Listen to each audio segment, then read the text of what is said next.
Salut à tous, c'est Pangdosh et nous bienvenue sur cette vidéo qui aujourd'hui va parler de cette notion d'être concerné.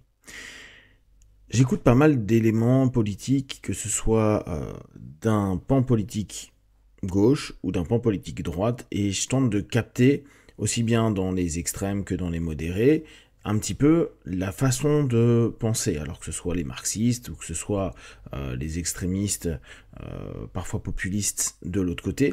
Il y a quelque chose de d'intéressant parce qu'il y a des sémantiques qui reviennent régulièrement. Dans ces sémantiques, on va avoir les notions d'adhésion, un ensemble de croyances, une croyance dans un système, dans un modèle, une réinterprétation potentielle, que ce soit de l'économie, que ce soit du social. Chacun aime à parler de réalité. Or, on sait que le croisement des réalités n'est pas du tout ce qu'un politique ou quelqu'un qui est militant va percevoir, sachant que, vu qu'il a déjà une vision liée à une croyance et par rapport à des billets de confirmation, il n'aura une réalité qui ne sera que celle qui l'intéresse. Et c'est ce qui est hyper complexe, je pense, de façon générale dans la vie, encore plus en politique où les personnes veulent donner des programmes, des orientations, des directions et des doctrines.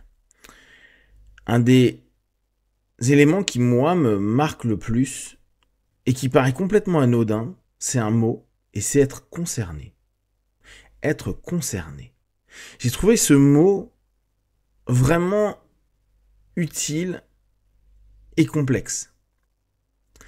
On se rend tous compte que quand on est concerné, c'est comme un processus inductif. On se focalise. On se focalise et quand on est concerné, du coup, ce qu'il y a autour, a moins d'importance. On est concerné par de la proximité, par le boulot. On va reprendre quelque chose d'hyper concret, deux choses concrètes. Vous voyez Louise, elle est en Île-de-France, et c'est une enfant de 11 ans qui s'est fait tuer. Les parents vont se sentir concernés. Mais plus vous allez vous rapprocher de Épinay, et plus les personnes vont avoir peur, vu qu'on n'a pas retrouvé les personnes.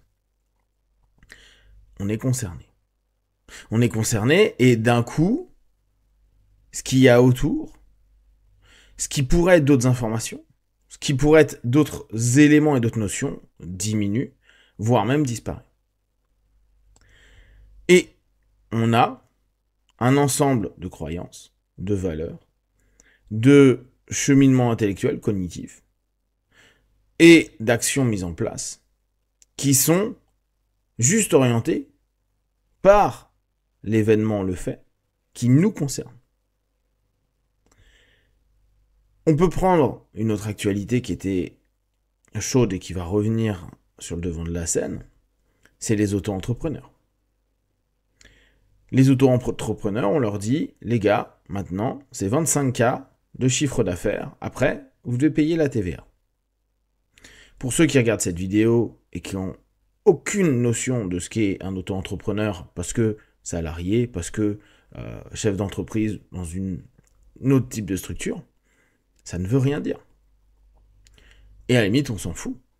Et ça, c'est l'élément clé. Quand je ne suis pas concerné, souvent, je n'y porte pas attention. Ça ne veut pas dire que intellectuellement, je ne suis pas apte à lire, à regarder des reportages.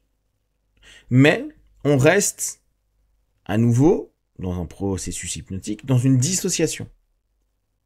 Il y a eux, il y a ces auto-entrepreneurs, et il y a moi.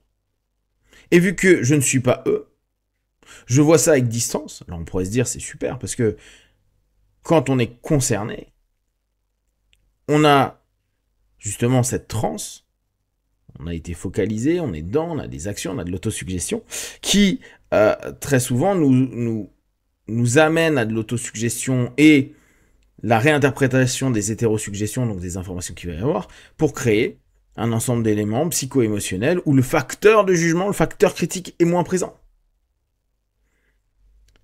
Par contre, quand on est dissocié, on pourrait se dire, je sais plus, seulement. Et là, c'est tous les éléments et les sémantiques qu'on retrouve beaucoup en politique, mais qu'on retrouve en philo et autres. Vous n'êtes pas concerné. On n'est pas concerné. ils ne sont pas concernés. Du coup, ça revient, et on pourrait faire ça avec le féminisme. Est-ce qu'un homme peut parler des violences ou des regards faites aux femmes, sachant qu'il n'est pas concerné par cette violence et ces regards, mais peut-être est-il concerné par le fait d'être insistant, voire, je parle d'insistance violente, voire de violence physique. Et là, du coup, sur un même sujet, on va avoir des personnes concernées par le dit sujet, mais des acteurs et une façon d'interpréter, de vivre et de ressentir les choses qui ne sont pas la même. Donc on va avoir une notion où on va avoir une collision de trans qui va être la plupart du temps fermée. Quand je dis fermée, c'est qu'il y a une difficulté à passer dans une autre transe pour, par exemple, être plus dans la discussion, l'ouverture. Non, on va s'enfermer dans nos autosuggestions qui vont prendre en compte les ouvrages qu'on a lus, les rencontres qu'on a faites, les groupes dans lesquels nous sommes, les gens que l'on estime être concernés par le sujet, qui vont nourrir à nous-mêmes notre filtre, notre perception, nos croyances, nos visions, etc., etc. Ce qu'on retrouve dans les courants politiques, ce qu'on retrouve dans les courants idéologiques, ce qu'on retrouve dans la spiritualité, les religions, etc., etc. Et on pourrait rajouter derrière que les personnes concernées peuvent mépriser, si on reprend ce que je vous ai dit il y a quelques jours par rapport à la force de la croyance qui nous rend méprisants très souvent, mépriser les personnes qui ne sont pas concernées ou qui ne s'estiment pas concernées. D'ailleurs, vous allez observer, si ça vous amuse, sémantiquement comment les politiques, les industriels ou n'importe quelle personne, même des médias sociaux ou autres, vont tenter de nous concerner, dire ça vous concerne, ça vous regarde. C'est aujourd'hui vous n'avez aucun retour, vous êtes dissocié de ça. On va prendre avec les agriculteurs. Peut-être que tu prends pas plus attention de l'information des agriculteurs parce que t'as pas l'impression d'être concerné. Mais ils vont te dire, et ils ont raison, hein, oui mais si nous on a ça, ou si vous bouffez maintenant des trucs du Mercosur avec un ensemble de produits de basse qualité, alors certes pas cher, donc t'es concerné par le prix pas cher, mais par contre tu peux être aussi concerné pour te dire que, a posteriori, hein, parce que pas maintenant on s'en rend pas compte, que tu vas manger des aliments qui sont de basse qualité, avec plein d'insecticides et autres trucs. Du coup, la plupart du temps, les politiques ou les événements sociaux cherchent à nous donner l'idée qu'on est concerné. Ça va être les campagnes de pub qui va se finir par c'est l'affaire de tous. Vous êtes concerné. Mais, et pour conclure là-dessus, je trouve que cette notion d'être concerné, cette induction et cette transe dans laquelle on va aller, va automatiquement nous biaiser, nous laisser dans une espèce d'état où on va être enfermé. C'est assez rare qu'en étant concerné, on ait justement cette dissociation du pas de recul qui nous permet peut-être de voir les choses de manière plus objective, étant tout relatif, surtout quand on parle de grands événements ou de pensées politiques, idéologiques, marketing social, etc. etc.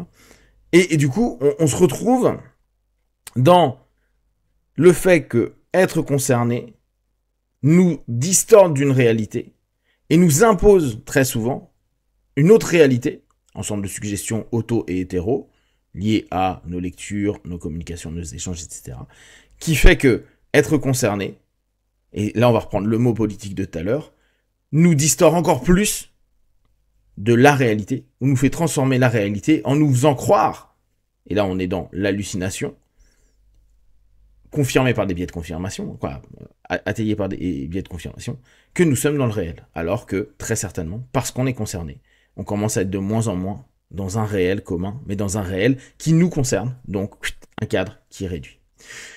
Si vous avez des questions et des remarques sur le sujet, partagez sur Facebook, YouTube, j'y répondrai le plus rapidement possible. Comme d'habitude, de tout ce que je propose, ne prenez que ce qui est bon et juste pour vous tester, observer, analyser et conclure. Be one, ciao.